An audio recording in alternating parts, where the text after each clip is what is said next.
Hay momentos en la vida que simplemente no caben en la lógica humana. Ese tipo de situación que intentas explicar y las palabras se escapan, que tratas de encajar en un razonamiento y éste se derrumba antes de terminar. Así es exactamente como comienza esta historia. Enterré a mi hijo, guardé su olor en la almohada, aprendí a caminar por mi propia casa sin hacer ruido, como si el silencio fuera una forma de respeto por lo que había terminado. Y fue en medio de ese luto que algo ocurrió.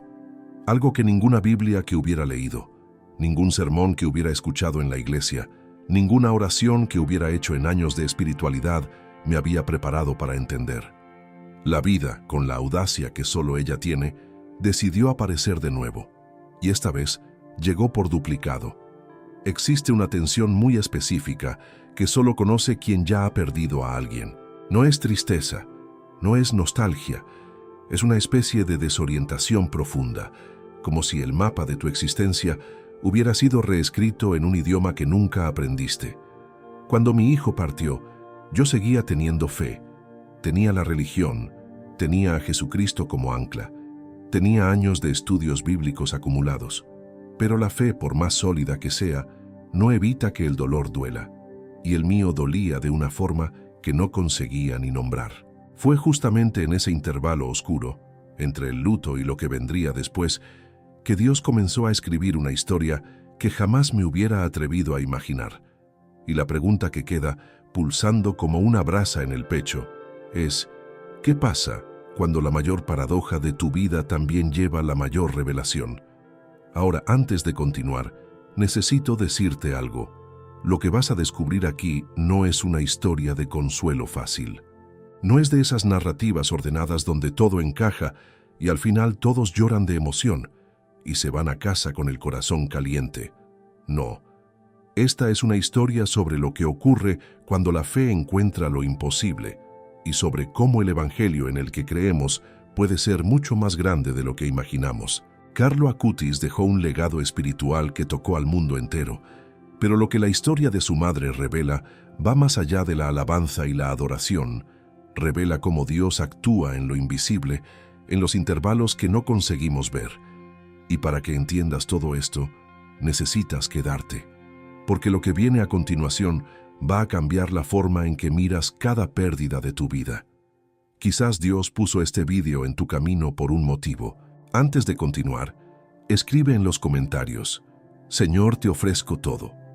Porque cuando ponemos nuestra vida en las manos de Dios, hasta los momentos que no comprendemos pueden transformarnos de formas inimaginables. Hay algo que nadie te dice sobre el dolor de verdad. No el dolor de película, ese que aparece con música dramática de fondo y que en 2 semanas ya está superado. El dolor real, ese que te pesa en el pecho como una roca y no pide permiso para instalarse, ese no tiene guión. Y hay una mentira muy cruel que circula dentro de algunos círculos de fe. La de que si el sufrimiento te aplasta, es porque tu espiritualidad está fallando. Como si la devoción fuera un escudo que impide que la vida te golpee. Esa idea es falsa y necesita ser dicha con claridad. Lo que muchas veces llamamos debilidad espiritual no es más que un exceso emocional, una respuesta completamente humana ante algo que supera la capacidad de procesamiento del corazón. Y eso, lejos de ser vergonzoso, es profundamente honesto. Cuando se habla del luto de una madre, no estamos hablando de tristeza ordinaria. Estamos hablando de un tipo de dolor que reorganiza el interior de una persona de una manera que nadie que no lo haya vivido puede entender del todo. Por eso, si alguna vez sentiste que tu fe debería haberte protegido del sufrimiento y no fue así, quiero que sepas algo. No estás roto, estás humano. El culto más auténtico que existe no es el que se hace con el corazón seco y el rostro sereno, sino el que se hace desde las entrañas, desde el lugar donde el llanto convive con la confianza. Jesús mismo lloró en la tumba de Lázaro, y él sabía perfectamente lo que iba a hacer a continuación. Eso significa que el dolor no es la ausencia de fe, es el terreno donde la fe más honda germina. Y aquí está la parte que conecta con cada uno de nosotros. No hace falta haber perdido a un hijo para identificarse con esta historia.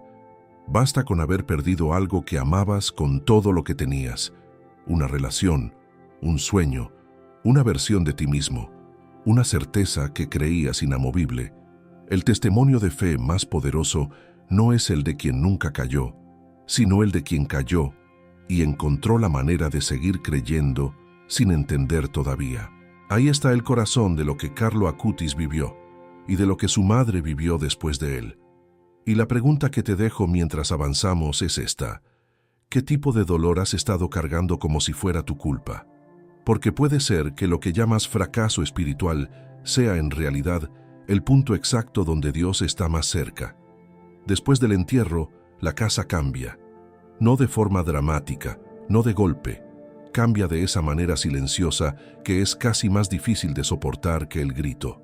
Los objetos siguen en su lugar. La taza en el estante, los zapatos junto a la puerta, la Biblia sobre la mesa. Pero hay una presencia que falta, y ese hueco ocupa un espacio enorme, desproporcionado, que no se puede medir con metros ni con lógica. Para Antonia Salzano, madre de Carlo Acutis, la vida después del adiós no fue un colapso cinematográfico. Fue algo más sutil y más devastador. La rutina que se quiebra en los detalles. El desayuno preparado para uno cuando el cuerpo todavía no asimiló que ya no hay dos. El teléfono que no va a sonar. El silencio que tiene nombre. Perder el suelo de la vida no es una metáfora, es algo casi físico. Cuando alguien que ocupa el centro de tus días desaparece, el día mismo pierde su forma. Las horas que antes estaban organizadas alrededor de esa persona, ahora son solo tiempo que pasa sin saber muy bien para qué. Los estudios bíblicos que compartiste, las oraciones que rezabas juntos, los momentos del culto que tenían un significado diferente porque Él estaba ahí. Todo eso ahora existe en una dimensión diferente, como fotos de un país al que ya no puedes volver. Y eso es precisamente lo que muchas personas en luto no saben nombrar. No es solo que extrañan a alguien, es que extrañan la versión de sí mismas que existía cuando esa persona estaba viva. Hay un detalle que merece atención. En estos momentos, el mundo exterior no detiene su marcha.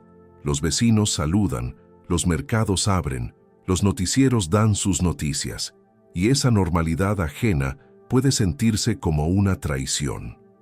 ¿Cómo puede seguir todo igual cuando algo tan grande se rompió? Esa disonancia es una de las partes más duras del luto. La sensación de que el dolor interno es invisible para todos, menos para ti.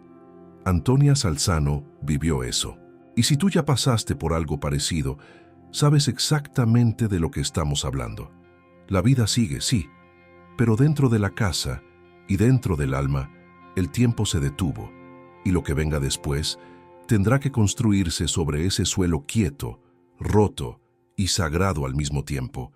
Hay un tipo de fe que no abandona pero que tampoco habla. Está ahí, como una vela encendida en una habitación oscura. No ilumina todo, pero sigue ardiendo. Para muchas personas que han pasado por una pérdida profunda dentro de la religión o la espiritualidad, este es uno de los momentos más desconcertantes. La Biblia sigue abierta, la oración sigue siendo pronunciada, la devoción sigue existiendo, pero el consuelo no llega. Y eso puede generar una confusión muy profunda, casi una segunda herida. Si tengo fe, ¿por qué no siento nada? La respuesta honesta es que la fe no es una emoción, es una postura. Y las posturas pueden mantenerse incluso cuando los sentimientos han desaparecido. Existe una diferencia importante entre una fe muerta y una fe inaccesible. La fe muerta es aquella que abandona, que niega, que se convierte en cinismo, pero la fe inaccesible es otra cosa. Es la que sigue presente en algún lugar dentro de ti, aunque no puedas tocarla por el momento. Como un río que corre bajo la tierra. No lo ves, pero está moviendo cosas. Antonia Salzano no abandonó el Evangelio ni a Jesucristo después de perder a Carlo, pero tampoco fingió que todo estaba bien. Siguió en la iglesia, siguió en la adoración, y al mismo tiempo, siguió sin entender.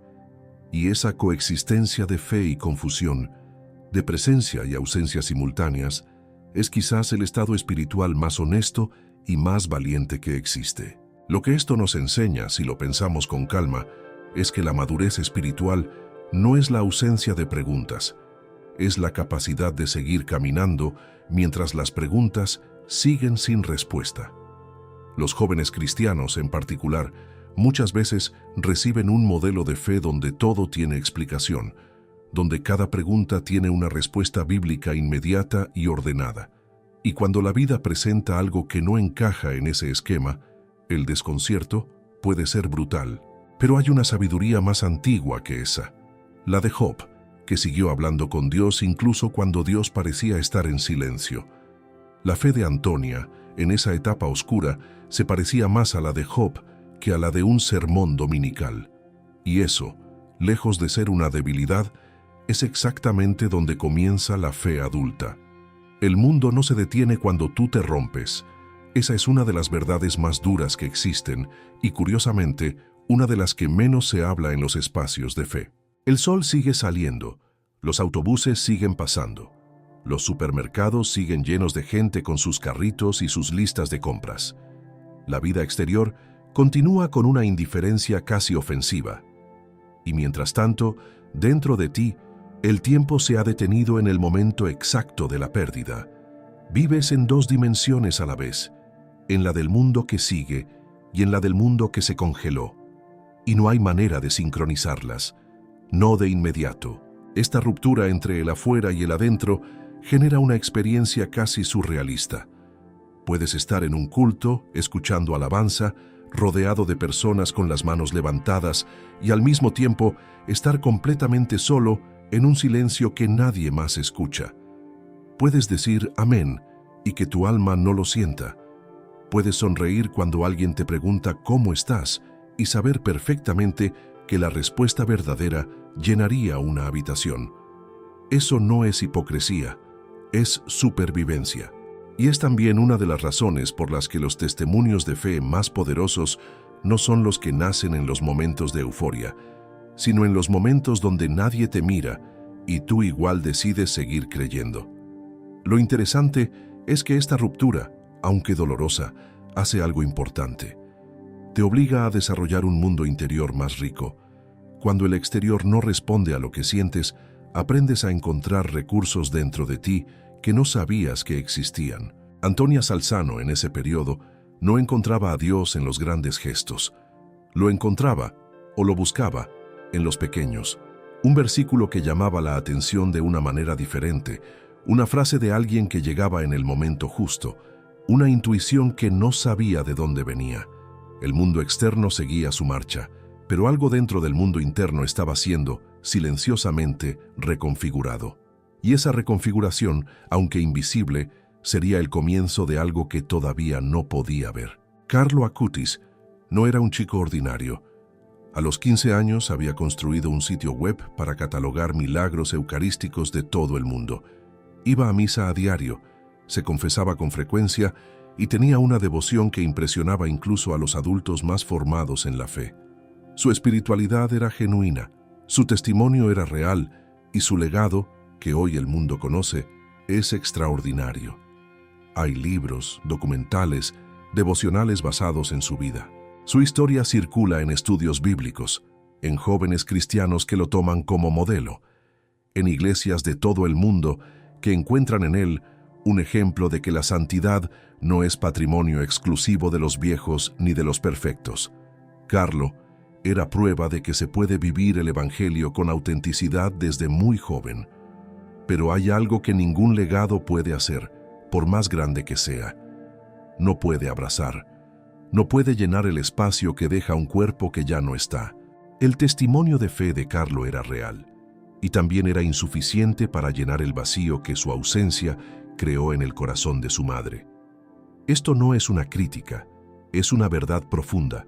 La espiritualidad puede dar sentido al dolor, pero no elimina el dolor. La adoración puede elevar el alma, pero el alma sigue siendo humana, y una madre que perdió a su hijo sigue siendo, ante todo, una madre. El sermón más hermoso del mundo no sustituye a un abrazo, y Antonia lo sabía. Esto genera una tensión que conviene no resolver demasiado rápido, porque es una tensión fértil, cómo coexistir con un legado que ilumina al mundo y al mismo tiempo no alcanza para llenar el hueco propio.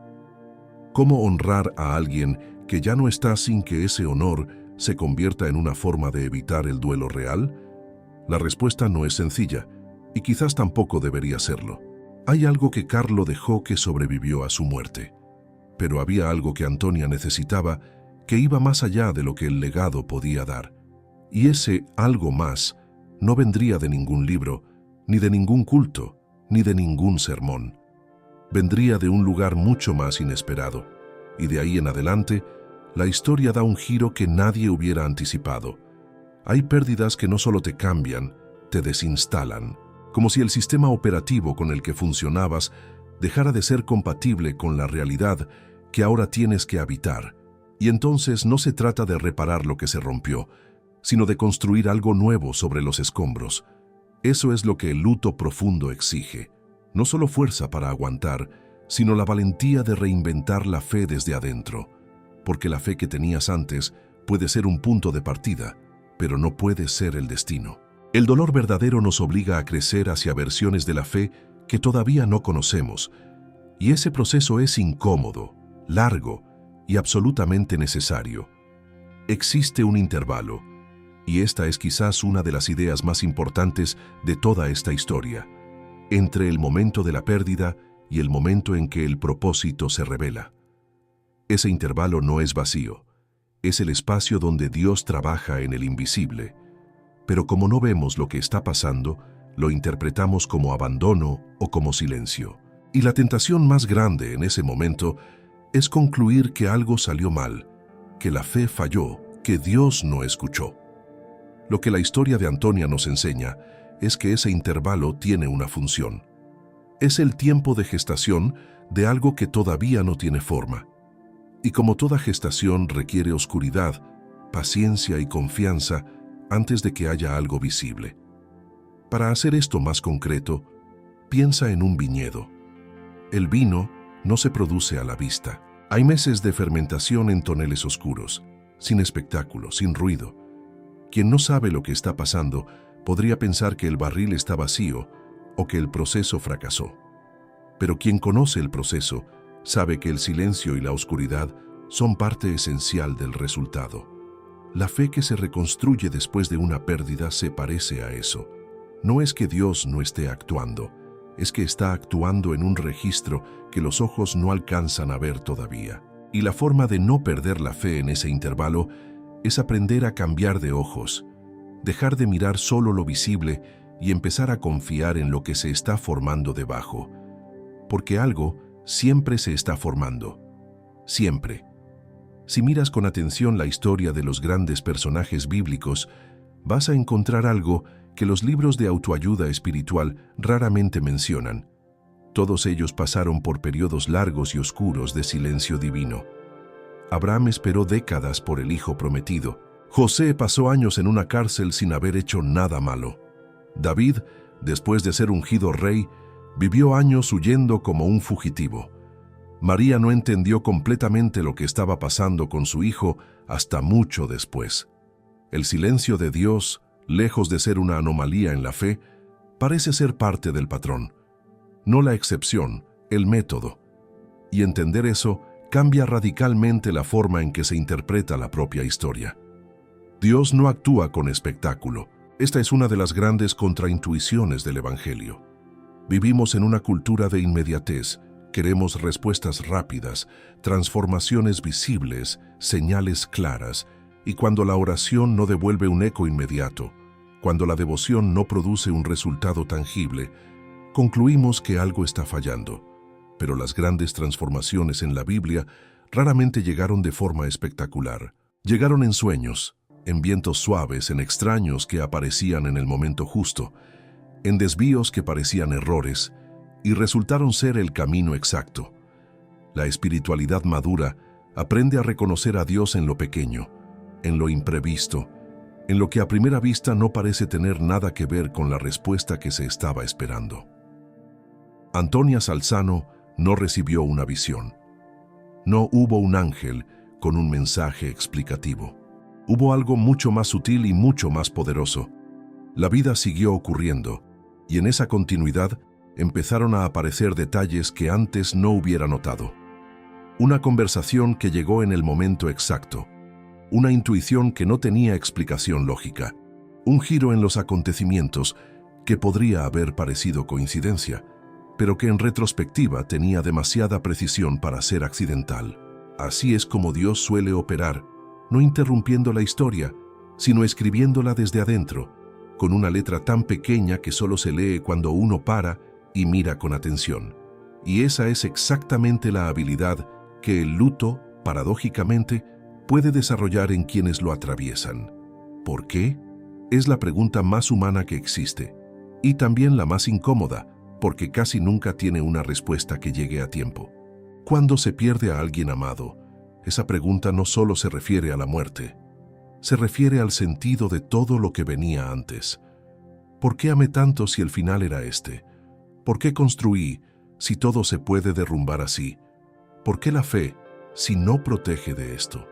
El luto no solo interrumpe el futuro, cuestiona el pasado entero, y eso lo hace especialmente devastador.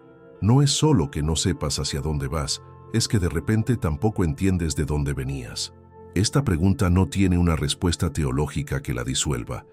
Hay respuestas que ayudan, hay marcos de fe que sostienen, hay versículos que reconfortan, pero ninguno resuelve el dolor de verdad en el momento en que más duele.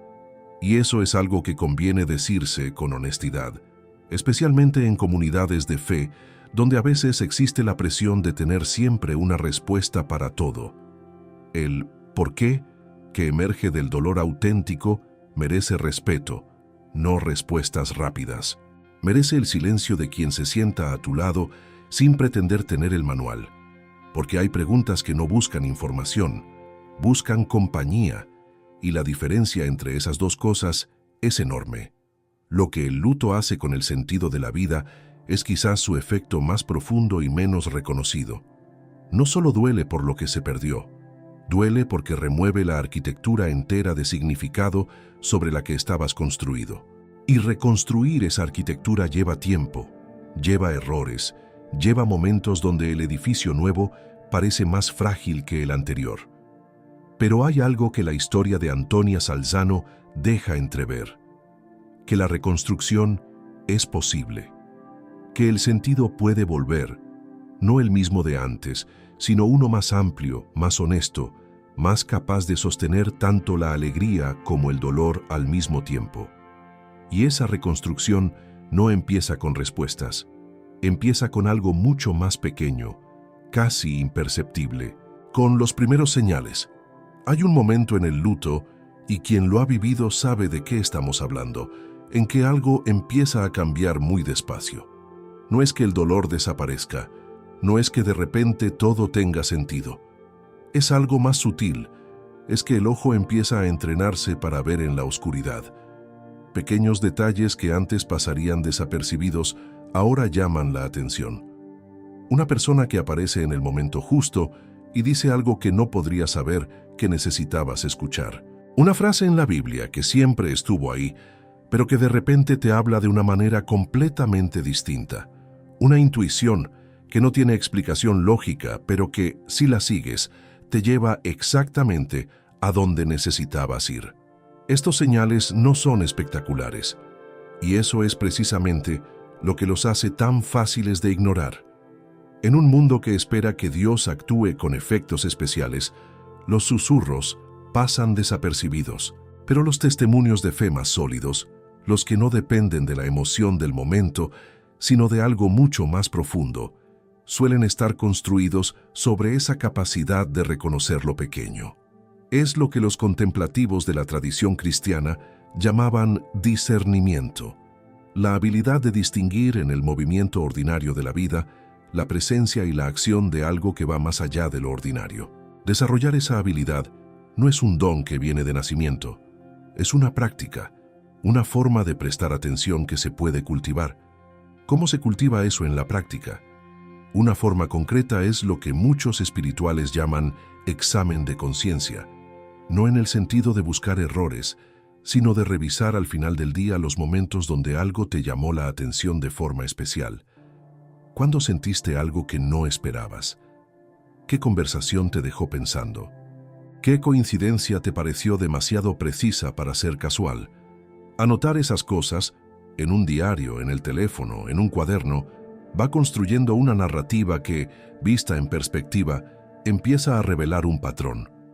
Es así como Antonia Salzano, sin haberlo buscado de forma deliberada, fue desarrollando esa capacidad de ver en la oscuridad, y fue esa capacidad la que la preparó para reconocer algo que estaba a punto de cambiar todo.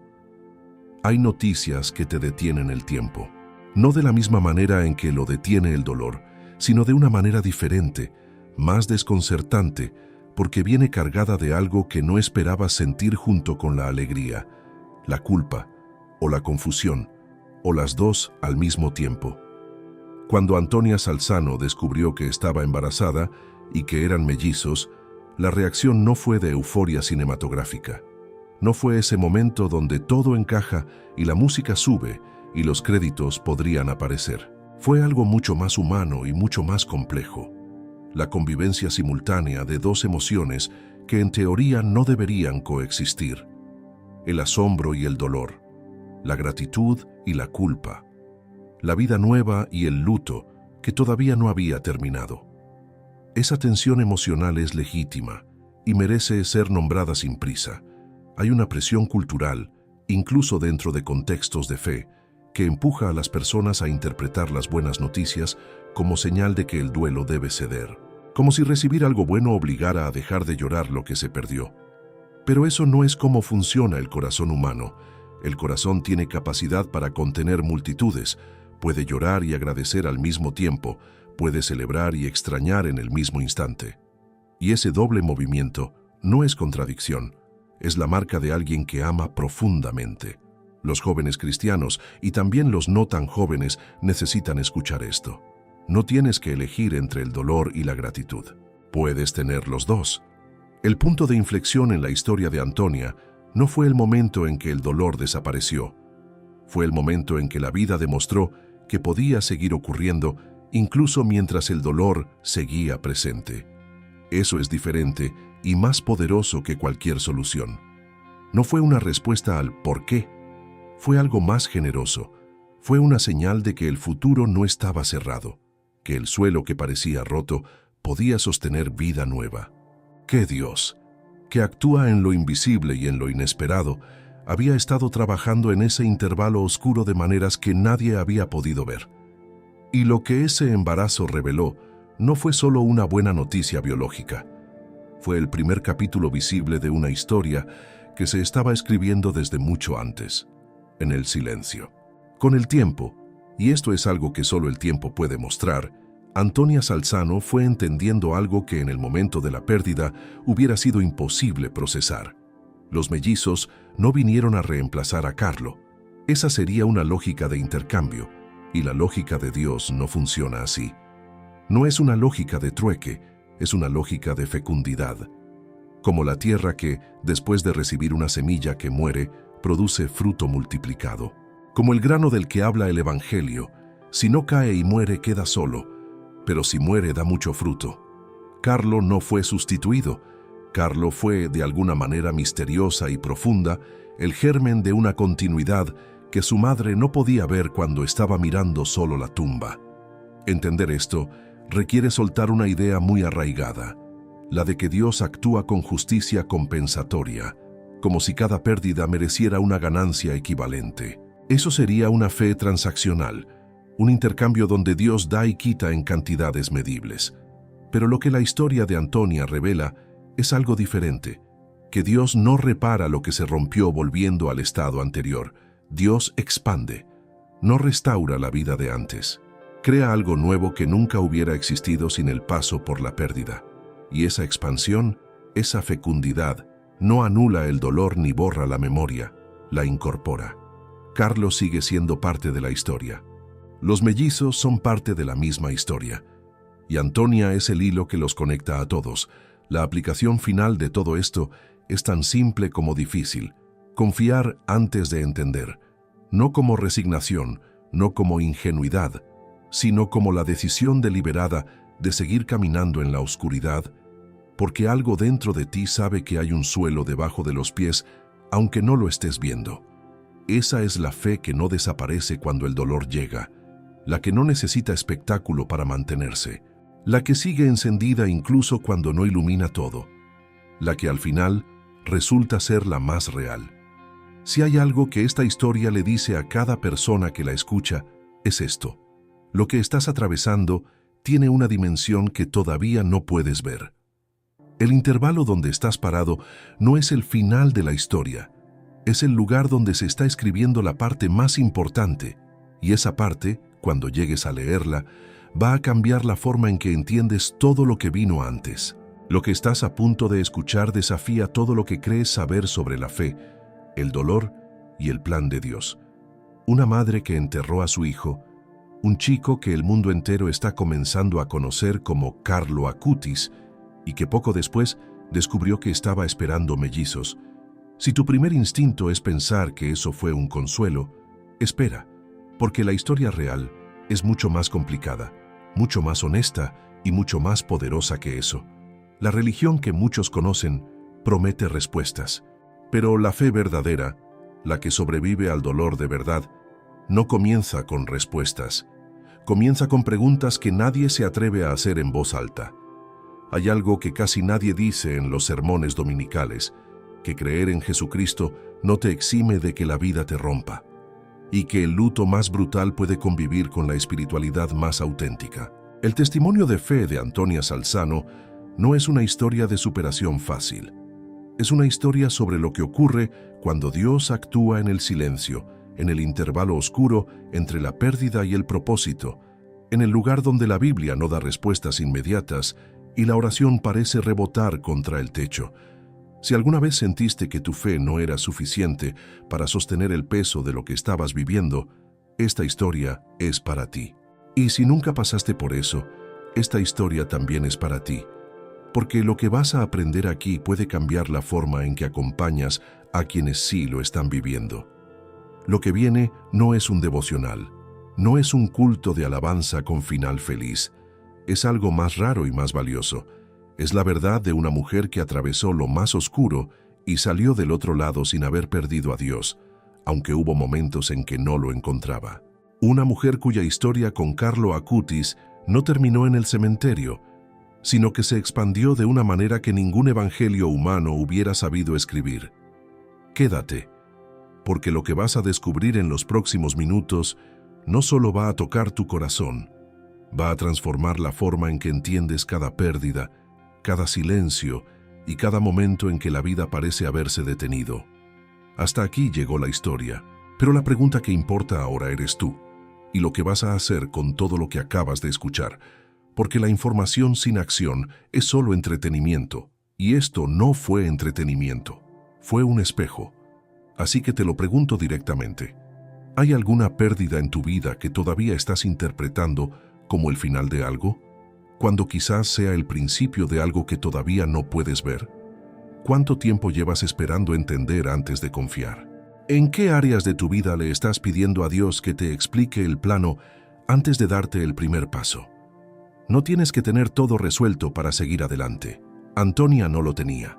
Carlo no lo tuvo tampoco. Y sin embargo, vivió con una fe que el mundo entero hoy admira. La fe que mueve montañas no es la que tiene todas las respuestas, es la que da el siguiente paso sin tenerlas.